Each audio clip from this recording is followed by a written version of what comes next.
Hello everyone and hello students. आज हम लोग ये प्रोजेक्टाइल का लेक्चर 2 कर रहे हैं और आपने प्रोजेक्टाइल का लेक्चर 1 देखा होगा। पहले लेक्चर में हम लोगों ने बेसिक्स बिल्डअप किए हैं कि कैसे रिजल्ट्स निकाले जाते हैं और आज हम लोग उन रिजल्ट्स को अप्लाई करना सीखेंगे अलग अलग क्वेश्चंस में। I have selected 10 questions for you और इन 10 क्वेश्चंस में देखते हैं कितना टाइम लगता है। अगर टाइम बचा तो हम और भी क्वेश्चंस करेंगे, otherwise this 10 questions will be doing. और मैं उम्मीद कर रहा हूँ कि 10 क्वेश्चन से आपको एक कैसे फार्मूला को अप्लाई किया जाता है, कैसे क्वेश्चन सॉल्व किया जाता है, that you will be learning gracefully, I hope. So let's enter into the lecture. Let's grab this whole knowledge and be very uh, sharp in applying the concepts. So let's enjoy this. We all are here for like focus of this lecture, like to apply concept and formulas learned from last lectures of projectile, यानी कि last lecture of projectile में जो हमने कुछ सीखा है उसको apply करना सीखेंगे हम लोग। ये बेसिक रिजल्ट्स हमने पिछली क्लास में किया है, like R is equal to u square sine 2 theta by g, T is equal to, ये रेंज है हमारा, ये टाइम ऑफ फ्लाइट है, ये मैक्सिमम हाइट है, एंड ये रिजल्ट्स आपने देख लिया होगा। यू साइन थीटा यानी कि वर्टिकली अगर हम देखें तो फॉर्मूले लगाते हैं तो ये कुछ मिलता है हमें, और ये हॉरिजॉन्टल डायरेक्शन में हमें पता है कि जो वेलोसिटी होती है that through out remains constant, that velocity remains constant, जो हॉरिजॉन्टल वेलोसिटी है।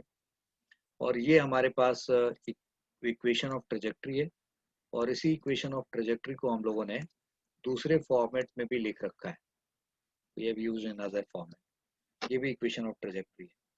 तो इन कॉन्सेप्ट्स को हम लोग आज अप्लाई करना सीखेंगे, और भी बहुत कुछ जाना है, तो जो जाना है वो सब यहाँ अप्लाई होगा। So let's go one by one, and यहाँ पे क्वेश्चन 1 हमारे पास है।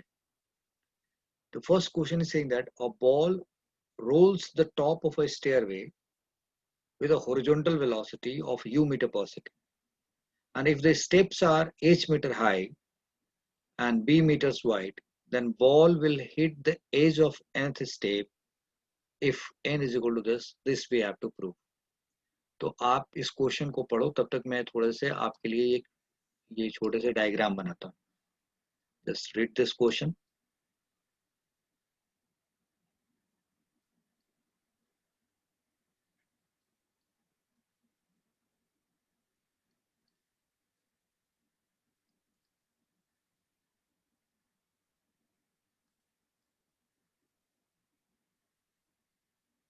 Like this. So see what is being suggested to you here कि stairways है ऐसे, और यहाँ पे कोई बॉल ऐसे रोल करता हुआ आया, एंड यहाँ से ये this velocity is u given, this velocity is u here. So ball rolls the top of a stairway with a horizontal velocity of u meter per second. If the steps are h meter high, यानी कि this distance we take as a h, and this is b meter wide, यानी कि this is b meters wide, then ball will hit the edge of nth step। like अगर यहाँ से गिरा तो ये फर्स्ट स्टेप का एज होएगा हमारा, ये सेकंड का स्टेप का एज होएगा, ये थर्ड स्टेप का एज होगा, उसी तरीके से nth स्टेप का एज होएगा। तो हमें ये प्रूफ करना है n is equal to 2h u square upon gb square। this is what the question we have। so this is the first step is कितना डिस्टेंस हो गया यहाँ से b मीटर। so अगर मैं nth स्टेप का एज की बात करें, so width यानी कि horizontal displacement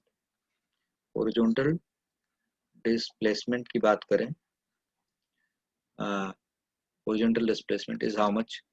so this is b, और इसको मल्टीप्लाई किया n से, this is b into n। So b पहला स्टेप, दूसरा स्टेप, ऐसे करके n स्टेप्स के लिए, like for striking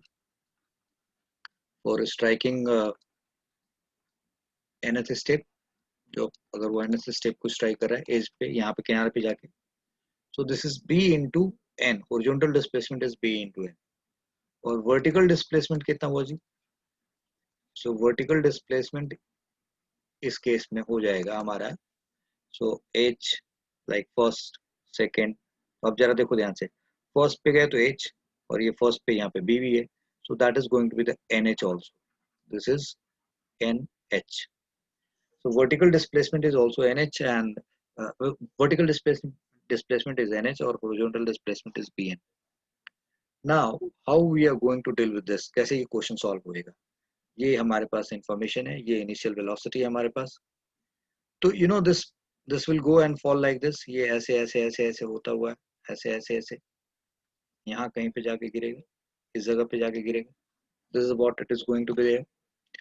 so in that situation, अगर u initial velocity है और you know vertical direction में velocity will remain, sorry horizontal direction में that velocity will remain constant, तो भाई ये bn जो आगे ट्रेवल किया है, तो bn को ट्रेवल करने में कितना टाइम लगेगा? So time for this horizontal displacement अगर टाइम निकालने की बात करें तो वो क्या होगा? The time is equal to t is equal to, right, और this we have to find. So u horizontal direction की वेलोसिटी है और उसको किससे मल्टीप्लाई करेंगे? t से, and that is equal to what? bn. So this t is equal to bn upon u. This is your time. और इतने time के अंदर आपको कितना वर्टिकली फॉल करना है? वर्टिकली कितना फॉल करना है मतलब, अगर आप if you see from this point of view, ये तो 3 स्टेप दिखाया गया है, तो ये तो और आगे तक जाएगा ना n स्टेप्स के लिए. सो हॉरिजॉन्टल डिस्प्लेसमेंट b है ना, वर्टिकल डिस्प्लेसमेंट कितना? nh है. So you will say that vertically अगर आप बात करें, सो we'll apply formula y is equal to uy t plus half ay t square. और हॉरिजॉन्टल वेलोसिटी है, इसलिए वर्टिकल कंपोनेंट इस डायरेक्शन में क्या होगा? 0 होगा. सो this is 0 and this is 1/2, or this is how much? G, and this t square, and that is equal to this y is equal to how much? N into h. So this nh is equal to g by 2 and g by 2 and t square बोले तो b n upon u का whole square. That's what it is. तो ये क्या आ गया आपके पास? So now from here nh is equal to g by 2 b square n square upon u square. Is that okay? अब अगर आपको इस n से ये स्क्वायर काट दो तो ये क्या हो गया? 2u square h इधर आ जाएगा. सो 2u square h और नीचे क्या आ गया? gb square, and that is equal to n. So see, is this what we had to prove? 2hu square upon gb square. तो ये कंडीशन है, इस तरीके से ये रिजल्ट प्रूव हो जाता है. तो आपने यहाँ पे क्या सीखा? यहाँ ये सीखा है कि हॉरिजॉन्टल डायरेक्शन में टॉप से अगर आपने ऐसे थ्रो किया है तो ये वेलोसिटी तो क्या रहेगी? हॉरिजॉन्टल डायरेक्शन में this velocity will remain constant, but vertical direction में इनिशियल वेलोसिटी क्या है? 0 है. और वर्टिकल डायरेक्शन में इनिशियल वेलोसिटी, और सिर्फ क्या करेगा उस केस में, राइट, वर्टिकल डायरेक्शन में इनिशियल वेलोसिटी 0 है और सिर्फ एक्सेलरेशन ड्यू टू ग्रेविटी की वजह से क्या आता जाएगा? नीचे आता जाएगा. So finally this is how it is going to strike. So हमें ये फोकस बनाए रखना है कि हम जो बेसिक कॉन्सेप्ट्स पढ़े हैं कि अगर हमने ऐसे हॉरिजॉन्टल ऐसे रोल किया है तो ये इस direction horizontal component of velocity को इंक्रीज करने के लिए और डिक्रीज करने के लिए यहाँ कोई फैक्टर नहीं है, क्योंकि एयर रेजिस्टेंस नेग्लिजिबल है. और वी नो दैट कि जैसे कि हमने प्रोजेक्टाइल में पढ़ाया हुआ है कि यहाँ पे it is totally controlled by gravity, तो वर्टिकल डायरेक्शन में एक्सेलरेशन होगा और दैट इज इक्वल टू जी. इसलिए हमने वर्टिकल डायरेक्शन के लिए ये लगा दिया. और हॉरिजॉन्टल डायरेक्शन में हमारे पास तो कोई एक्सेलरेशन है ही नहीं, since acceleration in horizontal direction is 0, इसलिए displacement is equal to this, ऐसे लिख करके और हमने सॉल्व कर दिया. यहाँ पे पॉइंट समझ में आया ना? यहाँ पे what I said that x is equal to uxt plus half axt square करोगे आप तो u हो जाएगा और ये t हो जाएगा, ये 1/2 और ax कितना हो जाएगा? 0 into T square. So finally this will lead to what? x is equal to ut. सो बच्चों आपने जो पढ़ा था उसी के बेस पे ये क्वेश्चन हुआ. तो एक क्वेश्चन हम लोगों ने ये कर लिया. अब जरा चलते हम लोग अगले क्वेश्चन पे. 2 stones are projected with the same speed. 2 stones are projected with same speed but making different angles with their horizontal. यानी कि 2 स्टोन को हमने थ्रो किया और दोनों का स्पीड सेम है, बट अपने हॉरिजॉन्टल से वो डिफरेंट एंगल बना रहे हैं। Their ranges are equal, okay, if angle of projection of one is pi by 3 and its maximum height is y1, then the maximum height of other will be, ये सवाल है हमारे को पूछा गया है। सो सी, अब हम लोगों को पता है कि कॉम्प्लीमेंट्री एंगल ऑफ प्रोजेक्शन मैंने आपको पढ़ाया था पिछले लेक्चर में, कॉम्प्लीमेंट्री एंगल ऑफ प्रोजेक्शन के बारे में आपसे मैंने बात की है। So if you look at this, like हमने क्या पढ़ा, so what I hope you have understood what I am trying to do here.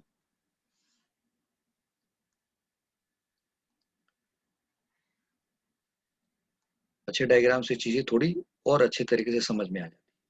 तो now look at this here, अगर आप यहाँ से किसी पार्टिकल को आपने ऐसे थ्रो किया, ये पिंक वाली लाइन, पिंक वाला किसी किसी पार्टिकल का पिंक वाला पाथ है और किसी पार्टिकल का ये येलो वाला पाथ है, और दोनों का एंगल जो इनिशियल वेलोसिटी है, दोनों केस में इनिशियल वेलोसिटी क्या है, सेम, बट दोनों केस में एंगल अलग अलग है।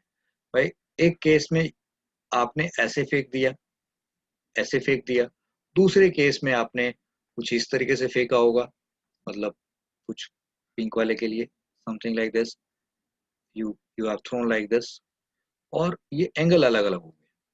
So what I am saying is कि भाई आपने पिंक वाले के लिए आपने ऐसे दिखा दिया, हेलो दिस इज थीटा, और ये जो ग्रीन या येलो वाला जो मैंने साइड लिया इसके लिए बोला एन 90 minus theta, 90 minus theta, 90 minus theta.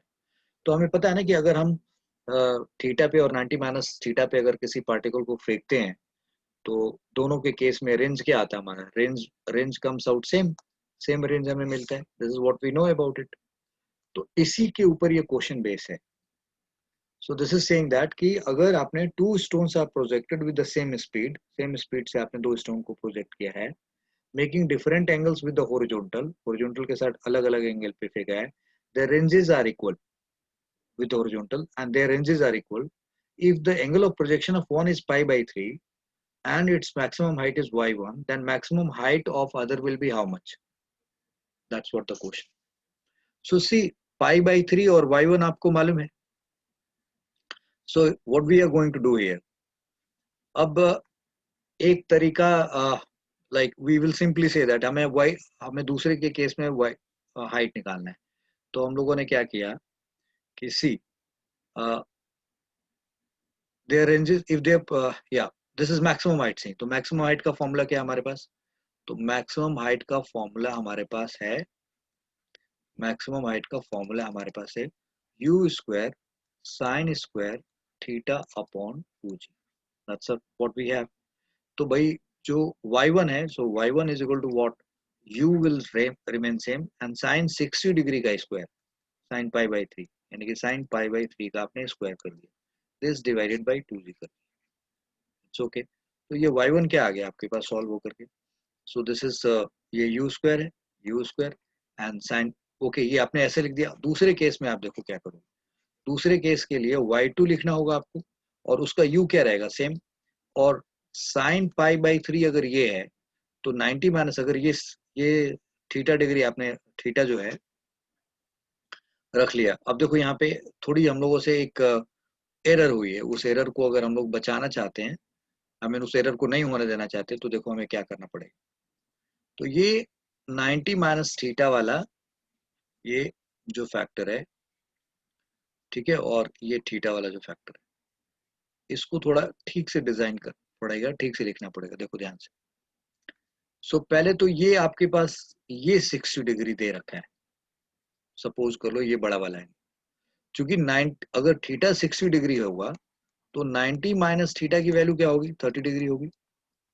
तो इसका मतलब कि जो बड़ा एंगल है प्रोजेक्शन दे रखा है और छोटा एंगल वाला प्रोजेक्शन के बारे में बात किया जा रहा है, क्योंकि पाई बाई 3 इज 60 डिग्री, तो this angle is how much, this angle is 30 degree, this angle is 30 degree, ये हमारे पास 30 डिग्री है, 30 डिग्री। सो नाउ ये बड़े वाले के केस में हमें हाइट दे रखा है, दैट इज y1, सो ये y1 निकाल दिया। अब y2 इज इक्वल टू क्या करेंगे, अब ये sin पाई बाई 3 हो गया, so theta is equal to 60 degree, तो 90 माइनस थीटा इज 30 डिग्री, तो ये क्या होगा sin पाई बाई 6 हो जाएगा। और फिर इसका स्क्वायर करोगे और अपॉन 2g करोगे आप। This is what you can do it. अब ये आपके पास हाइट है और ये सिर्फ कॉन्सेप्ट लगाना था कि कॉम्प्लीमेंट्री एंगल ऑफ प्रोजेक्शन पे रेंज क्या होता है, सेम होता है। तो एक अगर एंगल थीटा दे रखा है 60 डिग्री दे रखा है तो 90 माइनस थीटा 30 डिग्री होगा, तो यहाँ 90 माइनस थीटा रख दिया। और चूंकि दोनों का रेंज सेम है, अब y1 अपॉन y2 कर दो आप यहाँ से, तो ये क्या होगा सॉल्व करोगे तो सब कुछ सॉल्व होकर के क्या आ जाएगा, यहाँ पे साइन पाई बाई 3 का होल स्क्वायर आ जाएगा और यहाँ पे साइन पाई बाई 6 का होल स्क्वायर आ जाएगा। That is what going to do है। So now sin pi by 3 is sin 60 degree, that is root 3 by 2 का whole square, और यहाँ पे sin pi by 6 that is 1 by 2 का whole square। तो ये क्या आ गया जी, root 3 by 2 का square यानी कि 3 by 4, और ये क्या है 1 by 4, तो काटोगे तो क्या आएगा 3 आ गया। So y2 is equal to how much, y1 by 3, यानी कि दूसरे केस में जो आपको हाइट मिलेगा that height is 1 by 3 of the first one। Is that okay now? तो ये हमारे पास y2 की वैल्यू आ गई 1/3 ऑफ y1। समझ गए आप लोग? मतलब इस क्वेश्चन में सिर्फ ये बताया गया कि पार्टिकल्स दो थ्रो किए जा रहे हैं, एक ही टाइम पे थ्रो किए जा रहे हैं, एक ही जगह से थ्रो किए जा रहे हैं, और दोनों का एंगल ऑफ प्रोजेक्शन अलग अलग है बट रेंज सेम है। Two stones are projected with the same speed but making different angles with the horizontal. मतलब ये जरूरी नहीं है कि सेम टाइम पे फेंका जाए, बट सेम टाइम का कंडीशन नहीं दे रखा है। अगर सेम टाइम पे फेंका गया तो दोनों यहाँ पे अलग अलग टाइम ऑफ फ्लाइट उनकी अलग अलग होगी, तो अलग अलग टाइम पे आके गिरेंगे। सो इसलिए टाइम यहाँ पे इंपॉर्टेंट पैरामीटर नहीं है। तो two stones are projected with same speed but making different angles with the horizontal, और अलग अलग एंगल पे, और देयर रेंजेस आर इक्वल। तो रेंजेस इक्वल होने का मतलब कि एक थीटा हो गया, एक 90 माइनस थीटा होगा। कॉम्प्लीमेंट्री एंगल ऑफ प्रोजेक्शन पे सेम यू के लिए, अगर यू सेम है तो कॉम्प्लीमेंट्री एंगल ऑफ प्रोजेक्शन के लिए रेंज सेम होता है।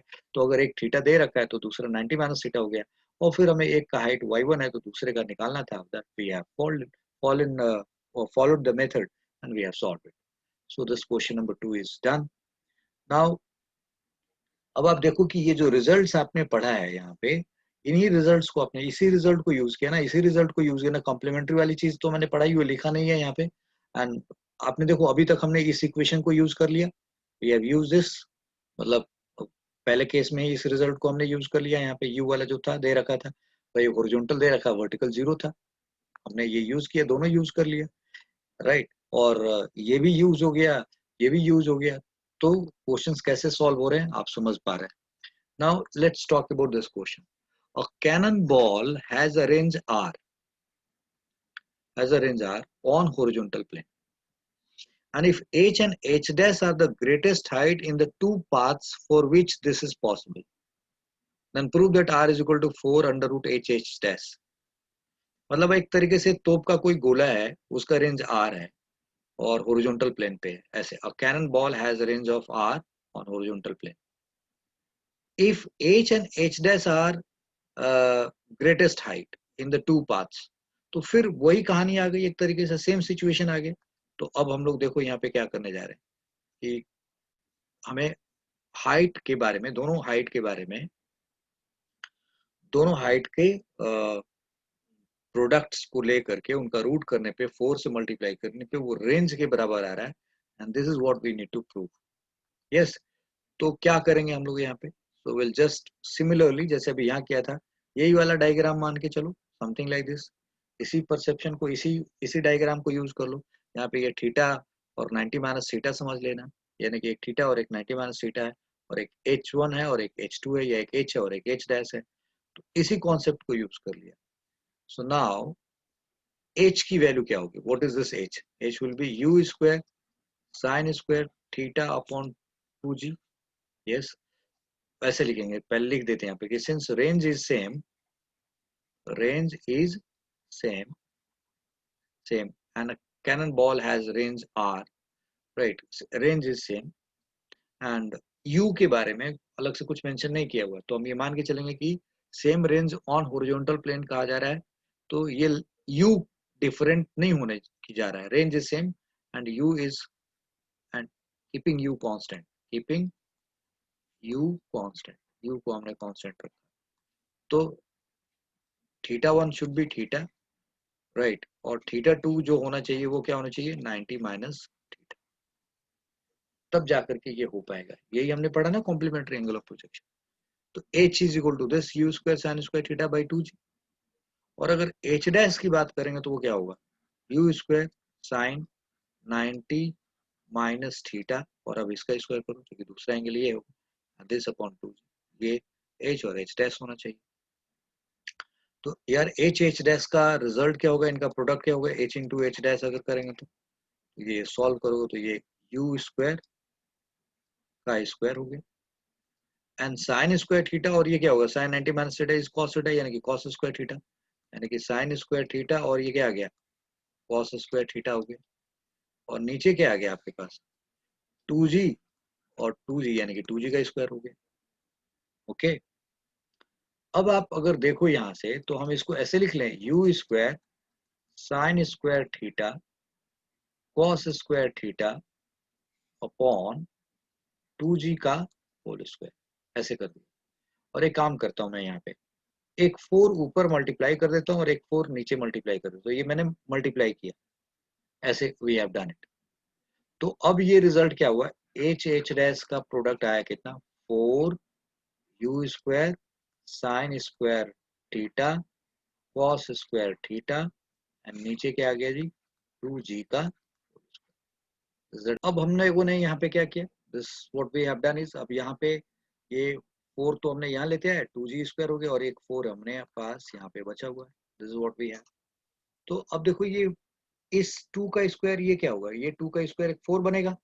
यहाँ पे जो हम लोगों ने रिजल्ट देखा, यहाँ पे जो रिजल्ट देखा 2u square sine theta cos theta by g, अगर इस पूरे का स्क्वायर करेंगे तो क्या आएगा, 4u square sine square theta cos square theta upon g square.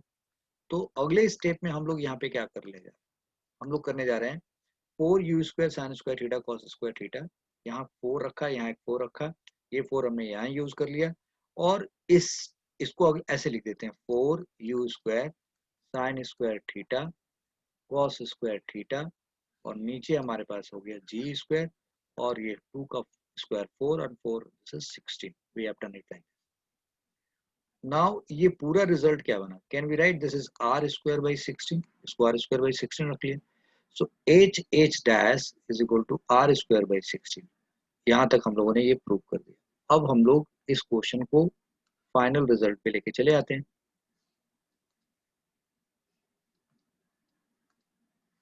Right, so now what we are going to do here, कि अब हमारे पास है R square is equal to 16 h dash, therefore r is equal to what, 4, r is equal to 4 h dash। हो गया खत्म, यहाँ से ये रिजल्ट आ गया। ठीक है बच्चा लोग, तो ये रिजल्ट ना हम लोगों को, ये बड़ा इंपॉर्टेंट रिजल्ट होता है, जो कॉम्प्लीमेंट्री एंगल ऑफ प्रोजेक्शन है उसमें ये बहुत इंपॉर्टेंट रिजल्ट होता है। ये हम लोग बहुत बार क्वेश्चन सॉल्व करने में, ऑब्जेक्टिव क्वेश्चंस में डायरेक्टली इसको इस्तेमाल करते हैं, तो आपको ये रिजल्ट याद रहना ज़्यादा अच्छा होगा। So we have done this 3 questions, और बहुत basic questions, I mean basic formula पे हम लोगों ने सॉल्व किया। Now a ball is thrown from a ground, this is the question number 4 today. A ball is thrown from ground level so as to just clear a wall of 4 meters high at a distance of 4 meters and falls at a distance of 14 meters from the wall. Find the magnitude and direction of velocity of projection of the ball. तो मेरे को तो question पढ़ते समझ में आ रहा है, अब आप पता नहीं कितना समझ पा रहे हो। अब मैं आपको एक डायग्राम यहाँ पे बना के दिखा रहा हूँ, और फिर उस डायग्राम को देखने के बाद आप समझिए कि इसका स्टेटमेंट का मीनिंग आप अच्छे से समझ पाएंगे। So I am going to use a,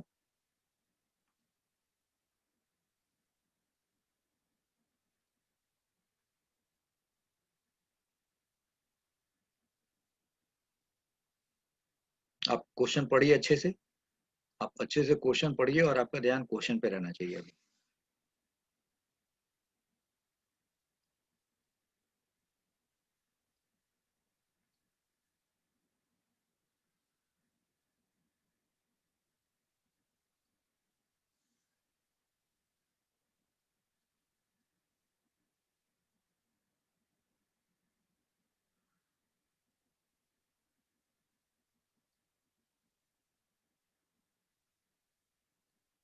now look at this question, क्या कहा जा रहा है कि यहां से कोई हमने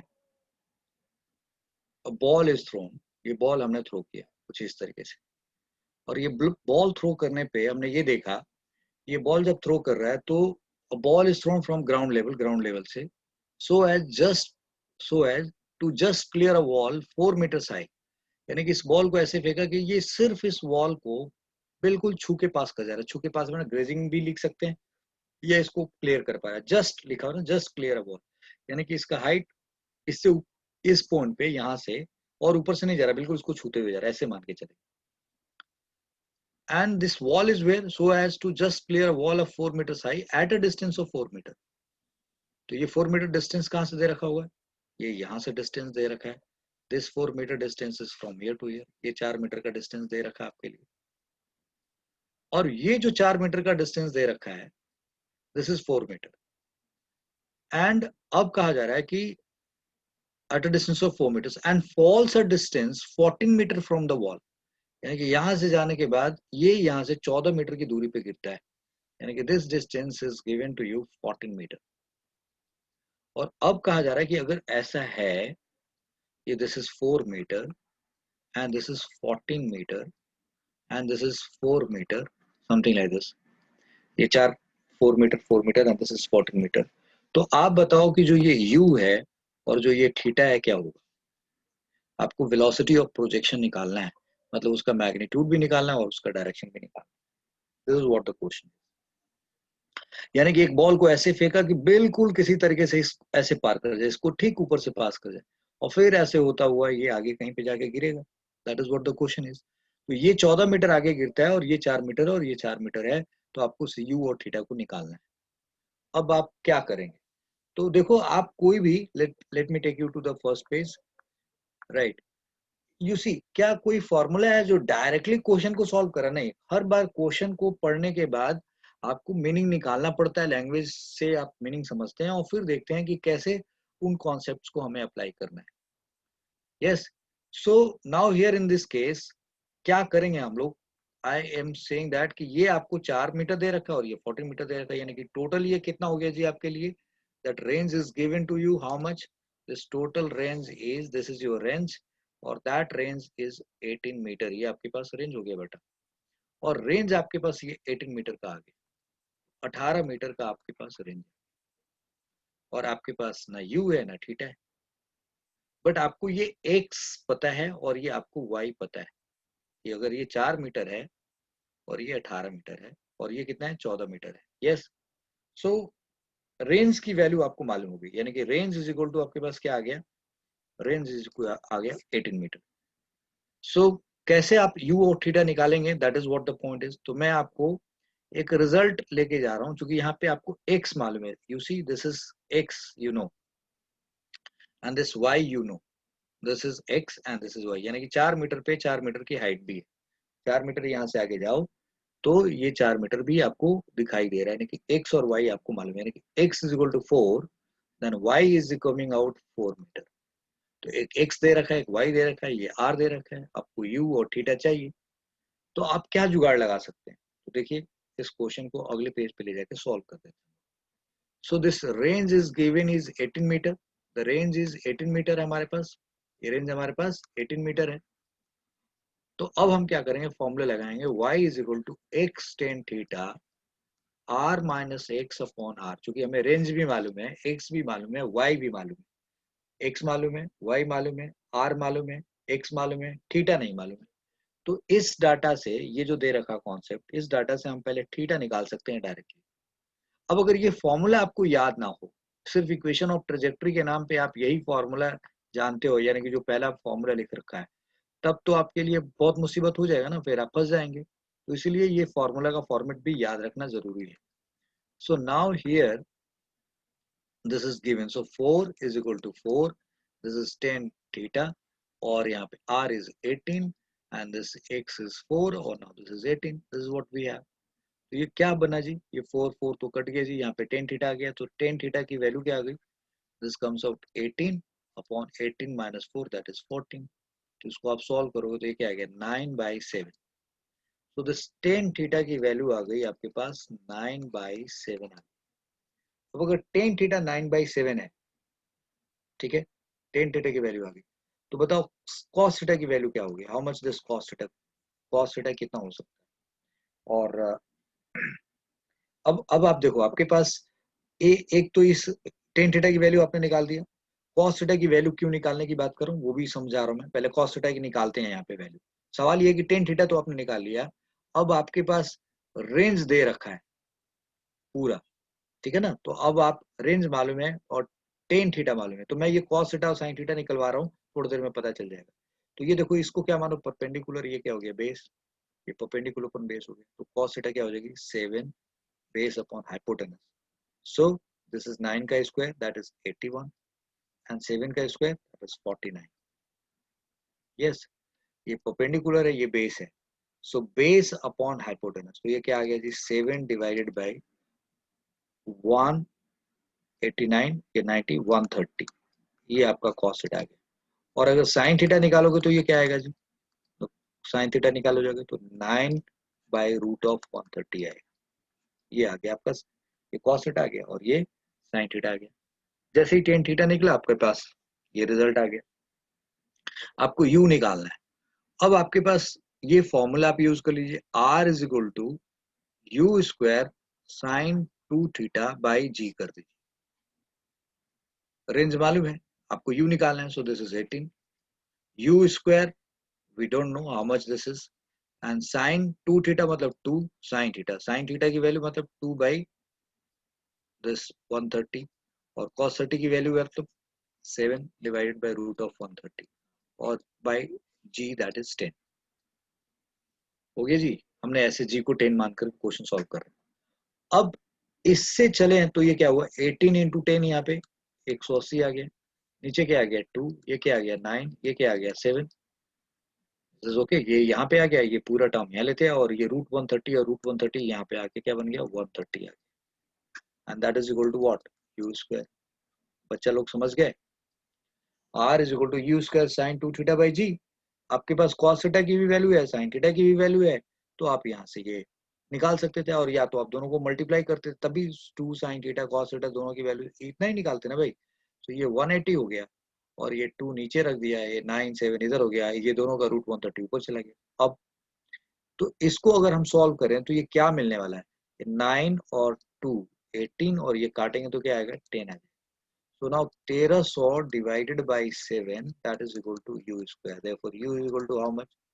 So 10√13 by 7. This is your u. ये आपके velocity का magnitude आ गया, और now what you wanted? So direction. So this theta can be written as 10 inverse of 9/7. Okay ji. This is how we have done it. So this question is understood by all of you, I hope. अब क्या करिए, अगले questions की तरफ हम चलते हैं, यानी कि ये रिजल्ट्स लगाना सीख रहे हैं हम लोग, ये 4 हो गए, अब 5वें क्वेश्चन पे चलते हैं। Let's see, this is question number 5। A boat is moving directly away, a boat is moving directly away from a gun on the shore with speed v1. The gun fires a shell with speed v2 at an angle of elevation alpha. तो कुछ ऐसा काम करते हैं, let's talk about like this, something like this, ऐसे मान के चलते हैं, या चलो ये नदी का किनारा है मान लेंगे, समथिंग लाइक, ये हमारा राइट, दिस इज कोई भी लाइक बोट इज मूविंग शोर, यानी कि कोई भी दरिया है समथिंग लाइक दैट, और रिवर है और या सी है समथिंग लाइक दैट, और अगर हम ये मान के चल रहे हैं कि यहाँ से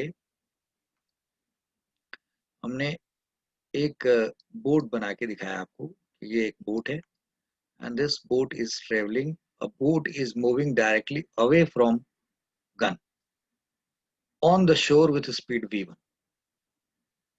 मतलब किनारे किनारे पे दूर जा रही है यहाँ से इधर की तरफ, that is the boat we have, right, और this boat is going like this, तो अब अगर ये बोट इधर की तरफ ट्रेवल कर रही है और यहाँ पे आपने कोई सपोज कर लो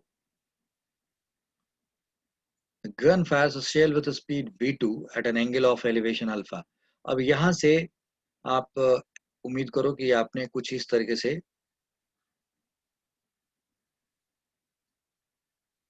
यहाँ से एक बुलेट फायर किया और यू आर सेइंग दैट कि this is going by velocity v1। A boat is moving directly away from gun on the shore with a speed v1, यानी कि ये v1 से जा रहा है ऐसे दूर, and the gun fires a shell with a speed v2, यानी कि v2 से यहाँ से एक गोला फायर किया जा रहा है, and that shell is being fired an angle elevation alpha and hits the boat, यानी कि ये जाकर के बोट को जाके हिट भी करता है, that is for sure। यानी कि इसकी ट्रेजेक्ट्री कुछ इस तरीके से होती होगी। अब ये बोट जिस टाइम पे यहाँ से फायर किया गया v2 ये अल्फा और this boat is going by v1, so definitely यहाँ से फायर करोगे तो ये यहाँ तो नहीं जाएगा, बोट तो यहाँ आ चुका होगा। सो आप इसको ऐसे भी दिखा सकते हो कि बोट बोट जो है यहाँ कहीं आ गया और जब बोट यहाँ आ जाता है तो ये गोला यहाँ से this comes and hit like this, ये सिचुएशन। ठीक है बच्चा। तो जब बोट यहाँ से यहाँ पहुंचता है तो ये इसको हिट कर देता है। तो अब कहा जाए the gun fires a shell with speed v2 at an angle of elevation alpha and hits the boat. Prove the distance of boat from the gun at the moment it is fired. यानी कि ये वाला distance. We are just talking about this particular distance. This one. कि prove that the distance of boat from the gun at the moment it is fired, जिस time पे fire किया जाता है, is given by this, यानी कि उस time पे उसके बीच में ये डिस्टेंस था, this distance is this much, ये प्रूव करना है अगर ये जाके यहाँ पे हिट करता है। समझ गए आप? सो कैसे सॉल्व करेंगे आप इस क्वेश्चन को? How will you solve this question? So इस क्वेश्चन को मतलब 30 सेकंड में भी सॉल्व किया जा सकता है और आपको समझाने के लिए थोड़ा लंबा मेथड लेके चल के दिखाया जा रहा है। लेट्स सी, जितने भी क्वेश्चन सॉल्व किए ना ये सब more than I mean less than 1 minute के अंदर के क्वेश्चन थे। बट पहली दफा जब बच्चा क्वेश्चंस कर रहा होता है तो टीचर को अपना जीनियसिटी दिखाने की जरूरत नहीं होती कि कितना जीनियस हूँ, कितना मुझे आता है। बच्चे को ध्यान में रख करके टॉपिक को धीरे धीरे बढ़ाया जाता है। So that's why I have taken such kind of question कि आप विजुअलाइज करना तो सीखो, आप अप्लाई करना तो सीखो। That is what the main motive of teaching is. जब आप यहाँ पे आ जाएंगे फिर तब लेवल आपके और भी बढ़ाया जा सकता है। तो सी, जब आपने यहाँ से गोला फायर किया होगा, बोट यहाँ रही होगी, फिर यहाँ से बोट क्या हुआ, आगे बढ़ा होगा, और फिर जितने टाइम में गोला यहाँ से यहाँ पहुंचता है, यानी कि वो टाइम ऑफ फ्लाइट है, जितने टाइम में गोला यहाँ से यहाँ तक पहुंचेगा उतने टाइम में बोट ने कितना एक्स्ट्रा डिस्टेंस किया, दैट एक्स्ट्रा डिस्टेंस जो ट्रेवल किया वो ये x है, जरूर ना। तो बोट से जो गोला फायर हुआ उसका जो टाइम ऑफ फ्लाइट है, जितना टाइम ऑफ फ्लाइट है उतने टाइम में बोट यहाँ से यहाँ पहुंची, और ये डिस्टेंस हमें नहीं मालूम है ये कितना है, d है। तो d प्लस एक्स क्या हो जाना चाहिए, रेंज हो जाना चाहिए। d प्लस एक्स क्या हो जाना चाहिए, रेंज हो जाना चाहिए। और d प्लस एक्स रेंज होना चाहिए और d प्लस एक्स को ट्रेवल करने में टाइम ऑफ फ्लाइट के बराबर लगना चाहिए। तो इस तरीके से हम लोग ये क्वेश्चन सॉल्व कर सकते हैं। तो स्ट्रेटेजी मैंने बता दिया, अब इसको सॉल्व करते हैं। अब यहाँ करने के बजाय हमारे पास अगले पेज पे जगह है, so let's do it. So time of flight कितना हुआ, तो टाइम ऑफ फ्लाइट तो फिक्स होगा ना शेल का। टाइम ऑफ फ्लाइट की बात करें तो शेल का टाइम ऑफ फ्लाइट क्या होगा, फिक्स होगा। हाउ मच, v2 से आपने किया है जी, तो 2v2 sine alpha upon g, 2u sine theta by g लग गई, ये टाइम ऑफ फ्लाइट हो गया। ओके, तो इतने टाइम ऑफ फ्लाइट के अंदर बोट कितना ट्रेवल कर जाएगी, so distance travelled by boat, distance travelled distance travelled by boat क्या होगा, बोट कितना ट्रेवल करेगी इतने टाइम में, सो दैट इज v1 से और into this time of flight करोगे, मल्टीप्लाई करोगे, तो क्या हो गया जी, that is v1 into 2v2 sine alpha upon g, ये आएगा आपका डिस्टेंस टेबल। ठीक है जी। और अर्लियर डिस्टेंस आपने कुछ मान लिया d, this distance we have taken as a d। तो अब रेंज कितना होगा, therefore range is how much, so range is going to be there, that is d plus this distance that is v1 and 2v2 sin alpha upon g, this is your range। That's okay. और ये range होना किसके बराबर चाहिए? तो भाई जो shell का इस डायरेक्शन में वेलोसिटी है वो कितना है? v2 cos alpha. So this is v2 cos alpha, v2 cos alpha, और ये वाला टाइम मल्टीप्लाई कर दो, that is 2v2 sin alpha upon g, यानी कि ऐसे लिख दो, और is equal to d plus क्या कर दो, 2v1 v2 sin alpha upon g कर दो। तो ये जो रेंज होना चाहिए, ये मैंने बताया ना कि जितने देर में ये बोट यहाँ से यहाँ पहुंचती है वो टाइम क्या, उतने टाइम में यहाँ से शेल यहाँ से यहाँ पहुंच जाता है। तो ये टाइम ऑफ फ्लाइट है इसका, और ये टाइम ऑफ फ्लाइट के अंदर क्या होगा, उसका रेंज होना चाहिए। तो जो उसका रेंज होना चाहिए वो d प्लस एक्स के बराबर होना चाहिए। तो d प्लस एक्स ये हमारे पास है, this is d plus X, d plus X is equal to range, ये मैंने ऐसे लिख दिया। तो अब और ये range v2 cos alpha 2v2 sin alpha, यानी कि जो रेंज का फॉर्मूला है वो लगा के लिख दिया। अब अगर आप ऐसे लिखते हो, आपको तो ये d निकालना था, तो that d is equal to how much, so this minus this, यानी कि ये क्या है जी, 2v1 v2 cos alpha sin alpha यहाँ लिखा हुआ है। अब माइनस ये पूरा इधर जाएगा, 2v1 v2 sin अल्फा हो गया, एंड दिस अपॉन जी। तो अब आप बताओ यहाँ से कॉमन लोगे तो क्या आएगा, 2v1 v2 2 अब देखो यहाँ पे गड़बड़ी हो रही है, ये 2v1 v2 नहीं है, ये v2 v2 है, so this is 2v2 v2 लिख दिया, v2 स्क्वायर। तो अगर आप इन दोनों में से कॉमन करोगे तो क्या कॉमन करोगे, 2v2 sin अल्फा कॉमन होगा, 2v2 sin अल्फा कॉमन हो जाएगा, 2v2 sin अल्फा कॉमन हो जाएगा। तो बचेगा क्या यहाँ पे, एक v2 cos अल्फा बचेगा, यहाँ से v2 cos अल्फा बचेगा, और यहाँ क्या बचेगा जी, v1 बच गया, minus v1, and this divided by what, g. तो ये d आपके पास ये निकल के आया, क्या आया, 2v2 sin alpha v2 cos alpha minus v1 by G, 2v2 sin alpha upon G, 2v2 sin alpha by G, and v2 cos alpha minus v1, v2 cos alpha minus v1। ये result आपको prove करना था, तो ये हो गया result या नहीं प्रूव हो गया। So that is how we have to look at this particular concept कि ये कैसे सॉल्व हुआ है। क्लियर है बच्चा? सो नाउ अब अगर अगर तरीके से देखता कोई बच्चा तो यूं कैसे सॉल्व करता, बोले अरे यार इसकी वेलोसिटी v2 cos अल्फा है, इसकी वेलोसिटी v1 है, तो शेल की रिलेटिव रिलेटिव वेलोसिटी कितनी हुई हॉरिजॉन्टल डायरेक्शन में, v2 cos alpha minus v1, तो ये हो गया दिस, और इनटू टाइम ऑफ फ्लाइट से मल्टीप्लाई किया हो तो सीधा सीधा रिजल्ट लिखा हुआ है, ये d निकल के आ जाता है। तो रिलेटिव वेलोसिटी से ये 30 सेकंड्स का भी क्वेश्चन है कि ये वेलोसिटी v1 है, ये v2 cos अल्फा है, तो इसकी वेलोसिटी इसके रिस्पेक्ट में निकाल लिया, यानी कि v2 cos alpha minus v1 निकाल लिया, और टाइम ऑफ फ्लाइट से मल्टीप्लाई कर दिया, तो ये रिजल्ट आ जाएगा directly.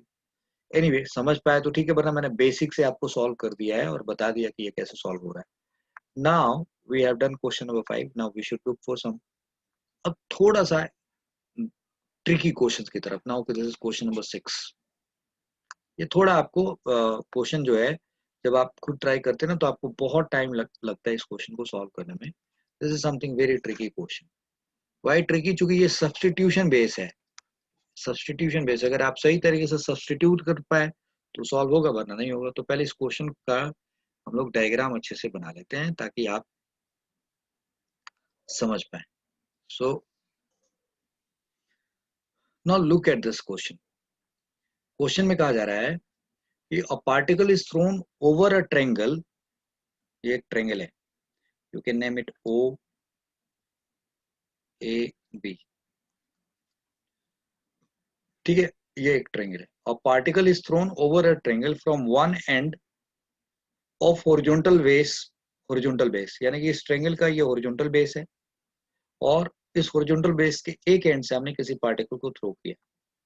A particle is thrown over a triangle from one end of horizontal base and grazing the vertex falls on the other end, यानी कि इस वर्टेक्स को ग्रेज करता हुआ छूता हुआ दूसरे एंड पे जाके गिरता है।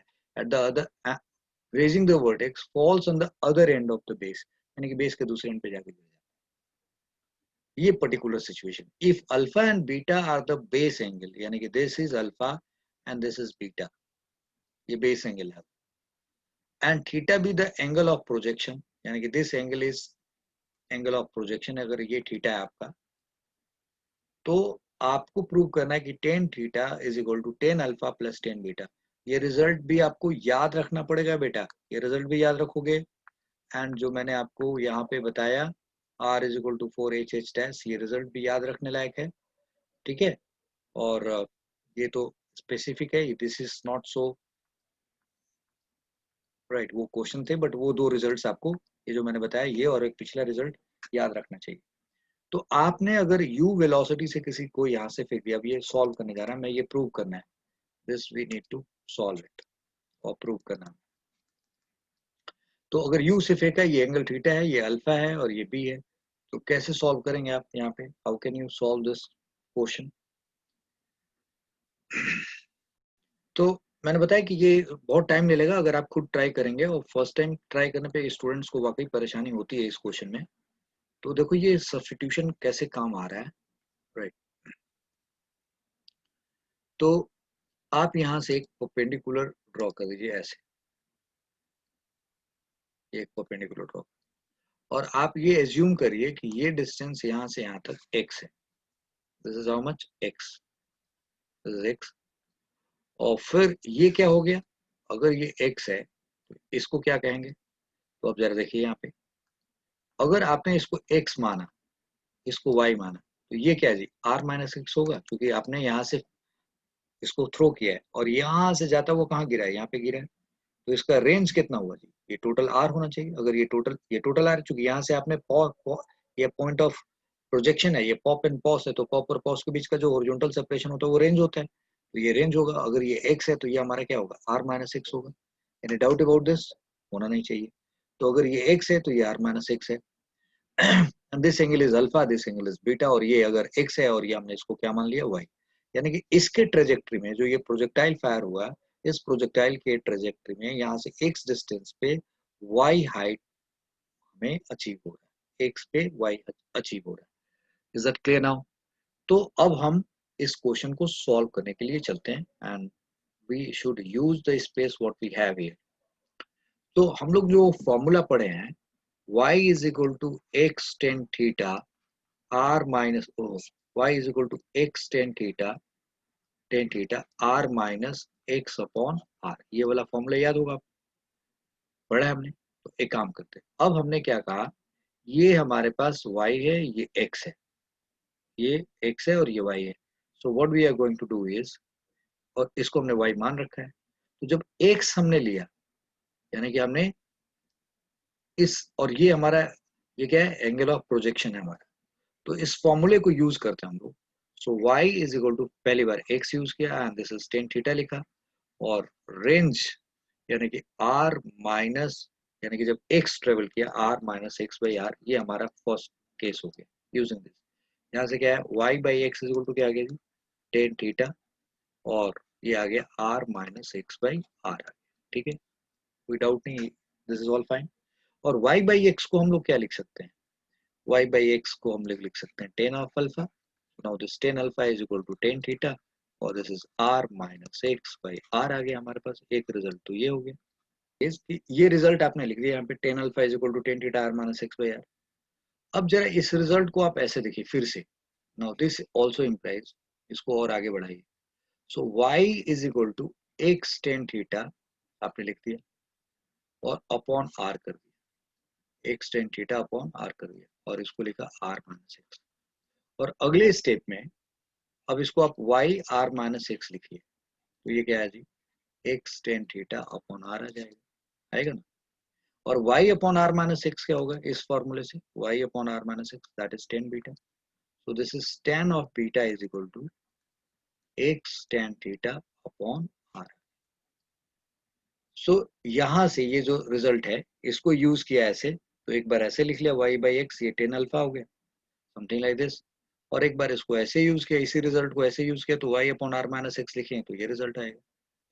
सो अगर टेन अल्फा ये है तो टेन बीटा ये भी तो होगा।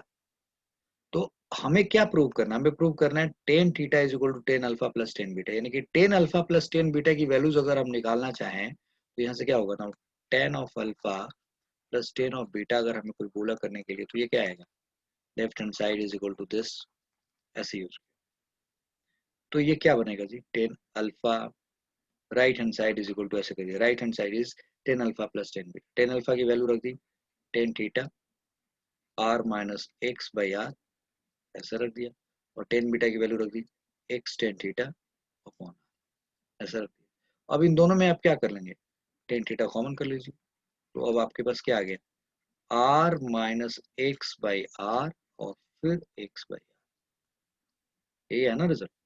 तो आप देखिए ये क्या है, so this is tan theta, और इसको सॉल्व करिए, आर बाई आर यानी कि one, one minus x by r और प्लस एक्स बाई आर, लो जी ये आपस में सॉल्व कैंसिल हो गया, तो ये बचा क्या, वन बचा, यानी कि क्या आ गया, टेन ऑफ थीटा आ गया। तो इस तरीके से ये tan alpha alpha plus tan of beta किसके बराबर है, टेन थीटा के बराबर आ गया कि नहीं आ गया। तो इस तरीके से ये प्रूवन हो गया क्या, that is tan of alpha plus tan of beta and that is equal to tan of theta. तो ये रिजल्ट किस केस में, यानी कि जब किसी ट्रायंगल के ऊपर यानी कि कोई ऐसे तरीके से फेंका गया है, कंडीशन आपको भी पता है कि ऐसे तरीके से आपने फेंका कि वो ट्रायंगल के टॉप एज को छूते हुए जाए और फिर बेस के दूसरे एंड पे गिर जाए, तब उस केस में ये थीटा अल्फा और बीटा के बीच में ये खास रिजल्ट होता है। I hope you got my point this, so this question is over, right. Now will be taking a fresh question. So ये सब्स्टिट्यूशन है, मतलब ये एक स्टूडेंट फर्स्ट टाइम अटेम्प्ट करेगा तो उसको टाइम लगता है, तो ये दिखाया जा रहा है कि देखो कैसे रिजल्ट को मैनिपुलेट करके ये रिजल्ट प्रूव किया जा रहा है। और ये बड़ा पॉपुलर क्वेश्चन है, मतलब हर बुक में आपको मिल जाएगा, ये एक्चुअली आईआईटी में पूछा हुआ सवाल है। वैसे तो जितने भी सवाल आपसे मैं आपको बता रहा हूँ, all the questions has been asked in IIT, but बहुत पहले के क्वेश्चंस हैं और आपको समझ में आना चाहिए, ठीक है बच्चा। So now we are going for the next question here. The next question is this, a shell bursts, a sail bursts, so what I was saying, a sail bursts on contact with the ground and fragments fly in all directions with speeds up to 39.2 meter per second. Show that a man 78.4 meters away is in danger for 4 root 2 seconds. अब क्या मतलब है इस question को जरा देखें, आप ठीक से समझें तो। सो आइडिया इज दैट, ये देखिए, ये मैं आपको एक छोटा सा डायग्राम बना रहा हूँ और फिर इसके बाद आप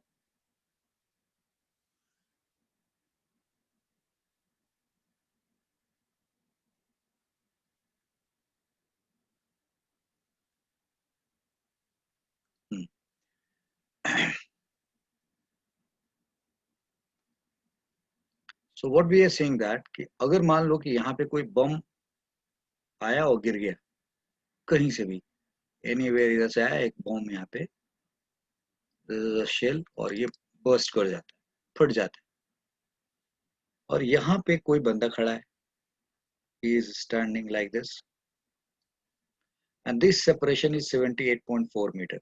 ये कितना हमारे लिए, 78.4 metre, this is given 78.4 metre, और ये 78.4 है मीटर, और ये बॉम्ब कहीं से आया यहाँ पे, जैसे ही अब shell burst on contact with the ground, और फिर आने के बाद इससे बड़े सारे ऐसे फ्रैगमेंट्स हो जाते होंगे, समथिंग लाइक दिस। ये बंदा ग्राउंड पे, यानी कि इससे हर डायरेक्शन में निकल रहा होगा, लेकिन ये बंदा तो किसी पर्टिकुलर डायरेक्शन में खड़ा होगा, तो इस पॉइंट से और उस पॉइंट को जोड़ने वाला जो हॉरिजॉन्टल लाइन होगा, और उसके ऊपर आप एक क्या करिए, उसके ऊपर आप एक थिंक लाइक दिस, और एक और दूसरा तरीका भी है इसको सोचने का,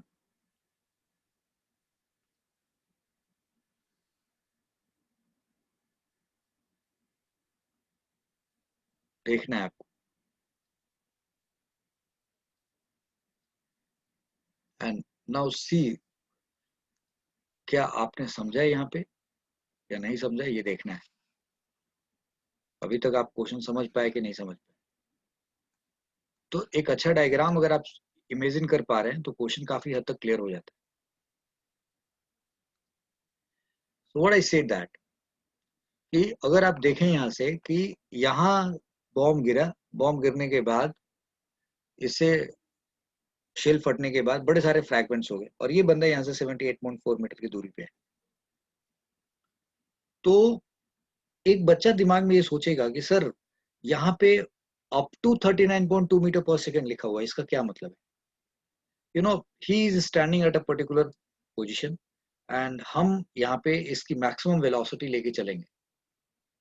इससे कम वेलोसिटी वाली जो होंगी, इससे कम वेलोसिटी से, और अगर उनका मतलब, if please understand that particular point, ये आपको समझना बहुत जरूरी है। अगर किसी ये बड़ा इंपॉर्टेंट बात बताई जा रही है कि अगर आपने यहाँ से यू वेलोसिटी से लिया और थीटा एंगल से लिया और this is going to fall here, ये रेंज है।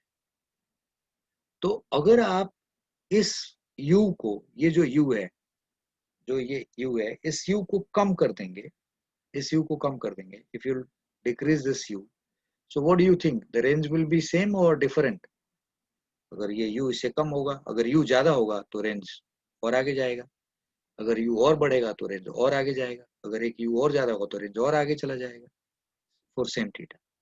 U square sine 2 theta by g, क्योंकि थीटा तो फिक्स हो गया, रेंज क्या होता है, u square sine 2 theta by g. तो अगर आपने जरा समझना है यहाँ पे, यू वेलोसिटी से आपने इसको, यू वेलोसिटी से आपने इसको फ्रैगमेंट यहाँ से निकला एंड ये थीटा फिक्स हो गया सपोज कर। तो एक पर्टिकुलर यू और एक पर्टिकुलर थीटा ने इसको यहाँ पे ले जाके लैंड कराया, इस बॉम्ब के एक फ्रैगमेंट को यहाँ से यहाँ ले जाके लैंड कराया, या यहाँ पे यो ग्राउंड हुआ। So for this you and for this theta ये रेंज हमें मिला। अब अगर मैं बोलूं कि for another, I mean same you रखूं, अगर सेम यू रखूं तो एक दूसरा थीटा मिलेगा और फिर जाकर के वहां पे रेंज वो वहीं स्ट्राइक करेगा। That's correct.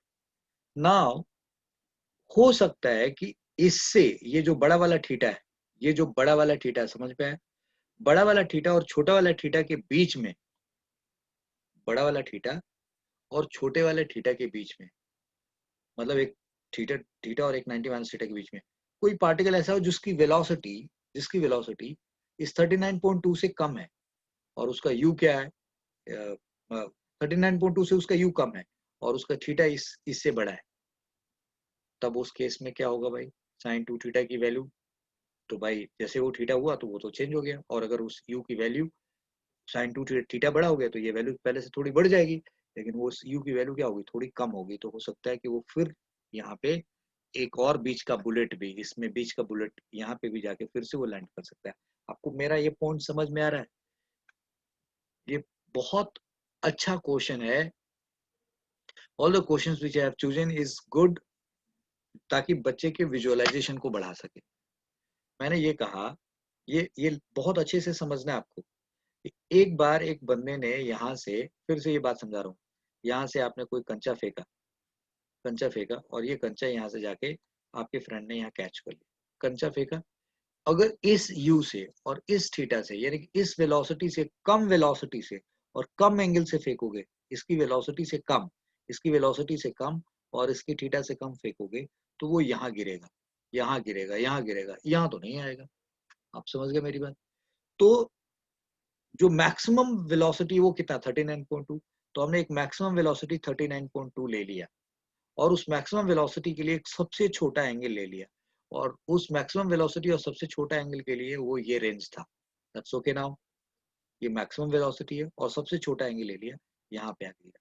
अब एक दूसरी बात कह रहा हूँ, वो क्या कह रहा हूँ कि आप थीटा इससे बड़ा कर दिया और वेलोसिटी 39.2 से थोड़ा कम कर दिया, तो हो सकता है कि थीटा बड़ा करने से साइन 2 थीटा की वैल्यू बड़ी हो जाए, और अब उस केस में यू थोड़ा कम भी है तो यू स्क्वायर और दिस ये प्रोडक्ट क्या हो जाए, बराबर हो जाए। तो हो सकता है कि उस केस में ये अभी भी फिर जाके क्या करे, यहाँ पे लैंड कर जाए। दैट्स ओके, क्योंकि ये वेलोसिटी 39.2 से क्या है, छोटा है, बट एंगल बड़ा हो। फिर हमने क्या किया, और थोड़ा बड़ा किया, फिर उसके लिए भी यू थोड़ा हमने और छोटा ले लिया, फिर जाकर के वहां पे जाके ये फॉल कर गया।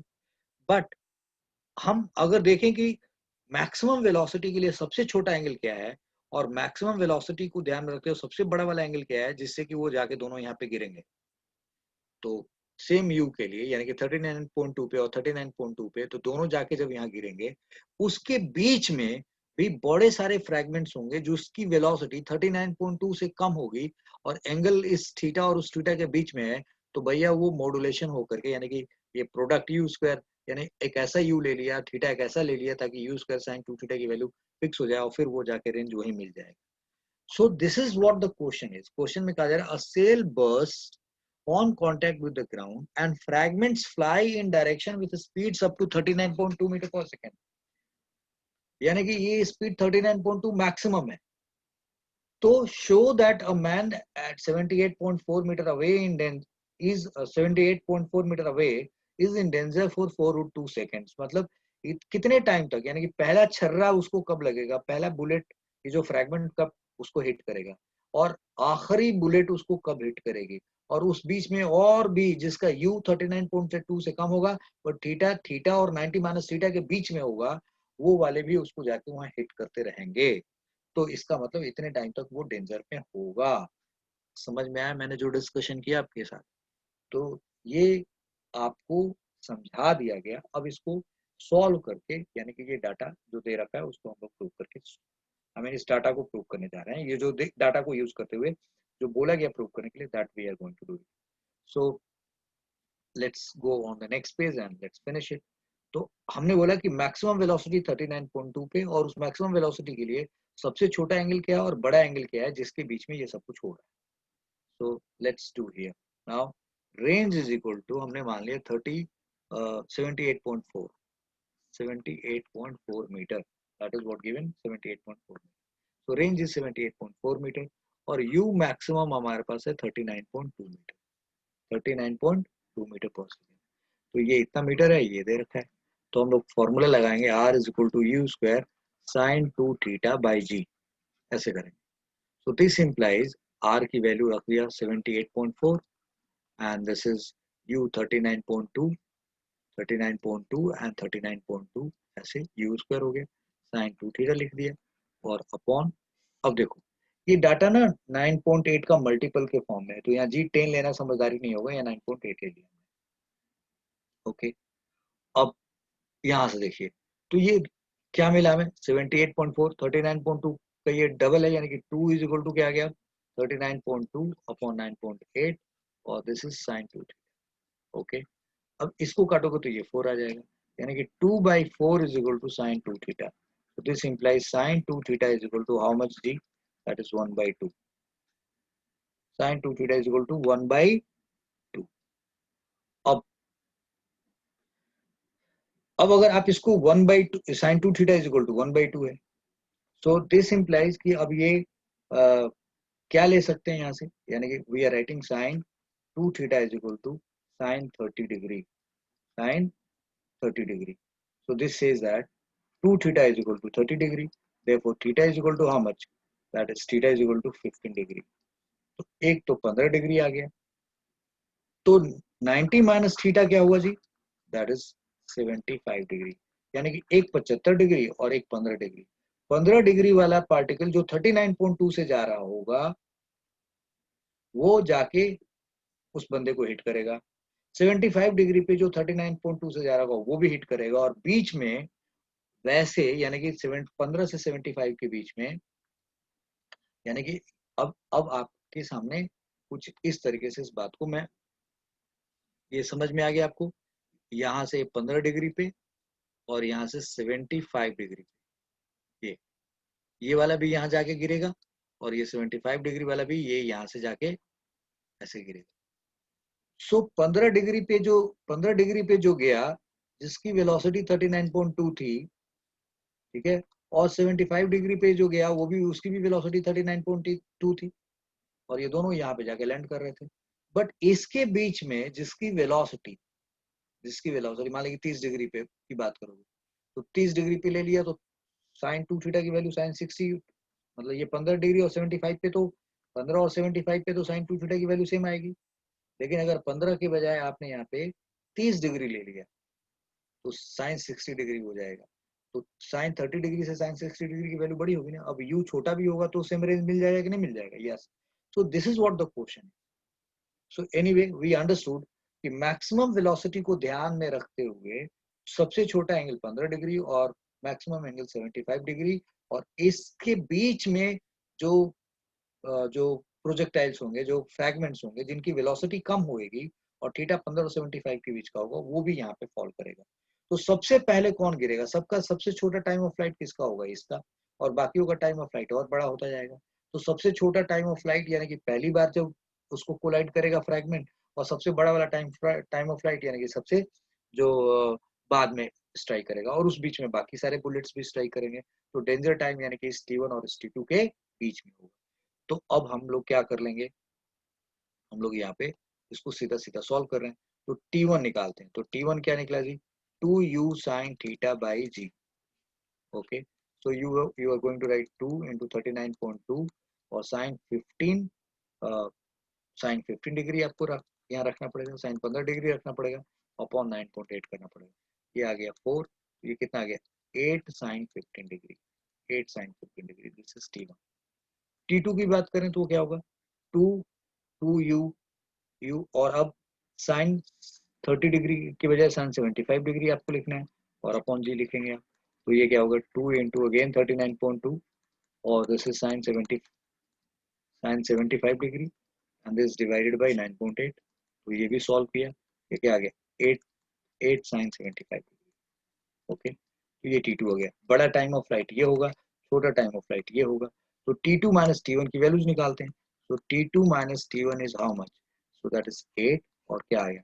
Sign 75 minus sine 15। ठीक है जी। So now T2 minus T1 is equal to 8। Sine 75 की वैल्यू रखते हैं। So that is √3 plus 1 by 2 √2, और साइन 15 डिग्री की वैल्यू होती है √3 माइनस 1 अपॉन 2 √2। अब अगर आप इसको सॉल्व करिए तो ये देखो क्या है? T2 minus T1 that is equal to 8। यहाँ क्या है जी? 2 √2 आ गया। और अब यहाँ √3 से √3 कैंसिल हो गया, ये 1 माइनस माइनस 1, ये 2 आ गया। 2 से आप इसको काटोगे तो क्या हो गया? √2 आ गया। तो T2 माइनस T1 की वैल्यू आया 8 बाई √2, और इसको अगर सॉल्व कर दिए तो ये 4 √2 आ गया। So T2 minus T1 is equal to 4 √2 second. यहाँ से ये प्रूव हो गया। इतने यानी कि जब ये टाइम पे स्ट्राइक किया, उसके बाद से इस बीच में बड़े सारे बुलेट्स जाके हिट करते रहेंगे, और ये डेंजर टाइम होगा। So this danger time is what? T2 minus T1 that is 4 √2 second. और इस तरीके से ये क्वेश्चन प्रूव हो गया। ठीक है ना? नेक्स्ट पेज पे जाइए और यहाँ से। So this is question number 7. So now we'll be looking for another question. This is question number 8. A particle is projected with velocity twice of root of hg. A particle is projected with velocity twice of root of hg, so that it just clears two walls of equal height h, which are at a distance of 2h from each other. A particle is projected with velocity twice of root hg, so that it just clears two walls of equal height h, which are at a distance of 2h from each other. Show that the time of passing between the walls is this much. क्या मतलब है? बच्चा आप फिर question पढ़िए थोड़ी देर, और मैं तब तक आपके लिए एक अच्छा सा डायग्राम बनाता हूँ यहाँ पे।